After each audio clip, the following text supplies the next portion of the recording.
I love the Assassin's Creed series. It doesn't always love me back because I can't play most of them. However, Ubisoft has been consistently improving the accessibility in all of its franchises. So does Assassin's Creed Mirage continue that improvement? Is it the most accessible AC game to date? Let's find out.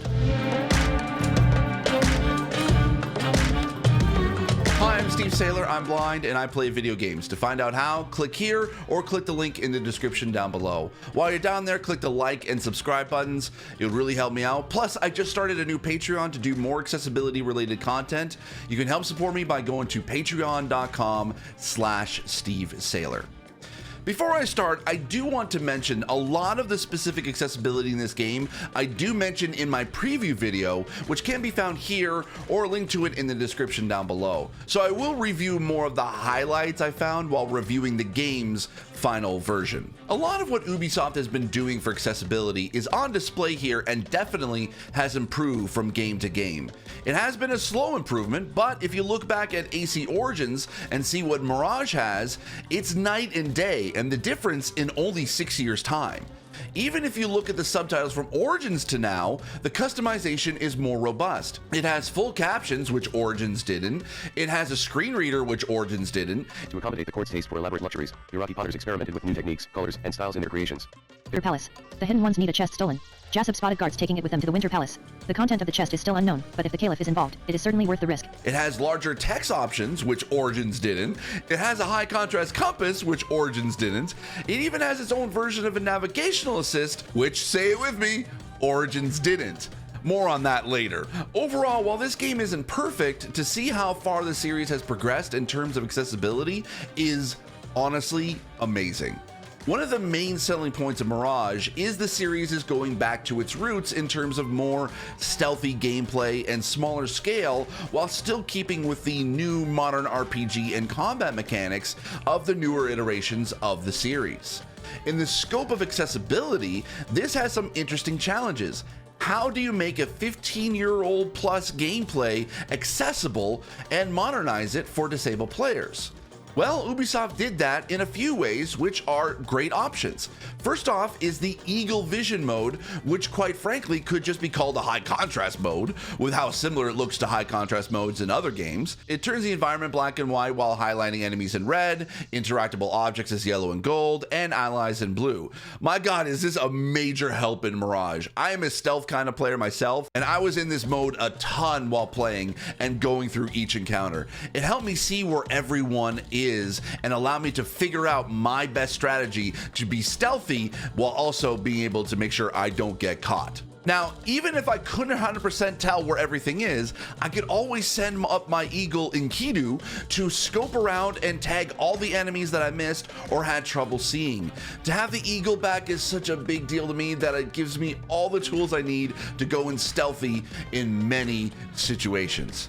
You also have more tools of the trade to get in and out of stealth when needed, especially when you need to get out of situations where some guards found you. You can essentially use a red smoke bomb to distract enemies long enough to run away. You can blend in with the crowd by walking through them or sitting down on a bench to hide, or hide in nearby bushes or haystacks everywhere.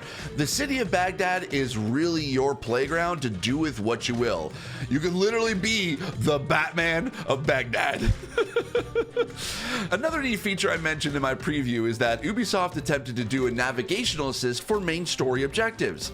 By turning your camera, which then turns your compass, if a main quest has a waypoint icon and the camera is facing in the direction where that waypoint is, the waypoint will always appear in the center of the compass. When that happens, the screen reader will read the quest title and how far away in meters that quest is. Follow Nurse lead, 52 meters. It is a neat idea considering with open world games, navigation is very hard to do for blind players. Now, it's not perfect as it doesn't tell you how to get around the map to get to that area, but they do have a few ways around that. If you call your mount and then have it follow the road, you can then hit Y to go to the waypoint. Once there, depending on some quests, you may have to search the area to find the item, person, or location you need to go to next, but you can use Enkidu to help with some of those quests too. Where you can launch Enkidu, there is an audible cue and a subtle vibration in the controller that acts as a homing beacon as you get closer to the target. Once Enkidu immediately locks in, you can then see the large icon of that quest, and then you can decide on how to get to it, if it's in a fortified area or, you know, just walk to the target. It isn't a perfect solution for more sightless players, as there's still gaps in that scenario, especially also at the beginning when you don't have your mount. They do keep things a little bit on rails at that point, but once you get into Baghdad, you pretty much have your mount at any given point. But it is a neat feature that I'd like to see Ubisoft develop over time. Another cool highlight I wanted to mention that I wasn't sure of in my preview was in terms of console remapping. In the preview build I played, I could only remap on mouse and keyboard, and you couldn't for the controller.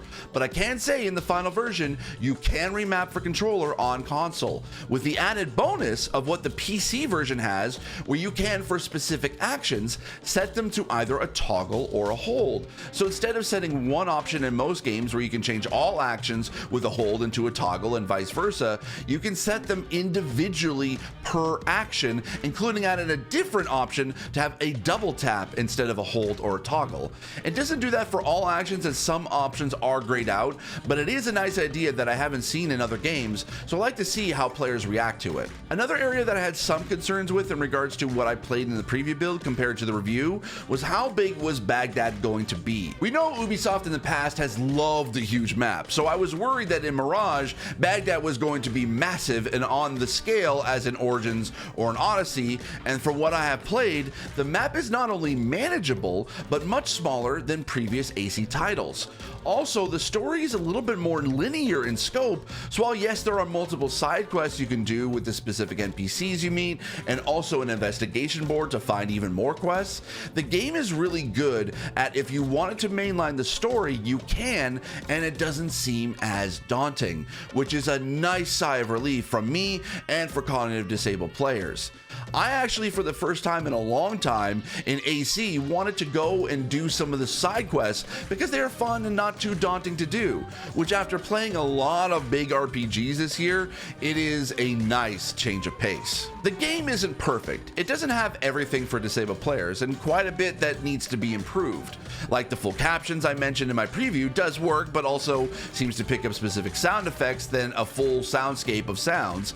Blind players will still need sighted assistance to play, and while the combat isn't as button mashy as other games or previous games in the franchise, the timing of parries and dodges may be a little difficult to adjust to without changing the difficulty level. They do technically encourage you more in a stealth way instead of a full-on combat mode because the enemies are tougher, but that also adds into the parries and dodges without having to change the difficulty like I mentioned. You can see Ubisoft's further advancement in accessibility here, and compared to the previous games in the franchise, it is most definitely the most accessible Assassin's Creed game to date.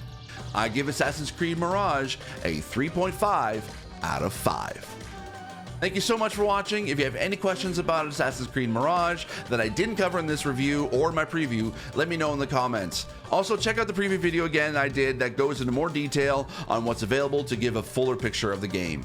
If you like this video, give it a thumbs up and hit the subscribe button. Plus, if you want to continue to support my accessibility work, head on over to patreon.com/Steve Saylor and sign up for some cool content that I'm working on. Thanks again, and I'll see you in the next video. As always, I remain obediently yours. Bye-bye.